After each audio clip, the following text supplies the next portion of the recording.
قول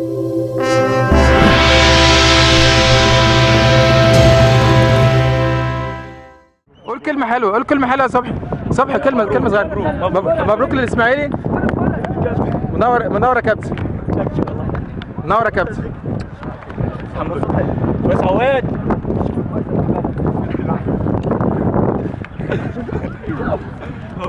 كويس علاء. احنا الشوط الاولاني كنا كويسين، والشوط الثاني برضه ادينا اللي علينا وكنا كويسين الحمد لله. وبرضه الشوط الثاني عشان الهوا برضه كان مع النادي الاسماعيلي فقدر يتحكم في مباراه الامور شويه، لكن احنا الحمد لله قدرنا نبقى ندي قوي للنادي الاسماعيلي.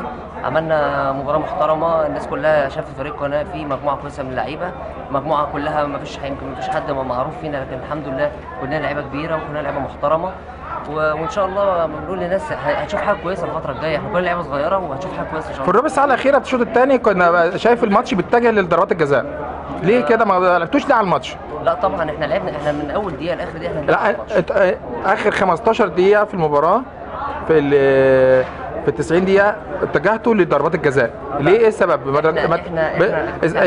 دليل على ذلك تغيير حارس المرمى. احنا واخدين تعليمات من الجهاز الفني ان احنا من اول دقيقه لاخر دقيقه احنا بنلعب على المكسب، بس ده ماتش كاس ما ينفعش ان انت تعمل زي ما عمل فريق طنطا نهاجم ونفتح خطوطنا. لا لازم نبقى حذر، بنلعب فريق كبير، نادي الاسماعيلي فريق كبير فريق محترم، لازم نامن كويس قوي النادي الاسماعيلي من اول دقيقه لاخر دقيقه. احنا بنلعب على الفوز لكن بالعقل، مش بنلعب على الفوز. احنا كلنا هنطلع وكلنا هنهاجم، ما ينفعش.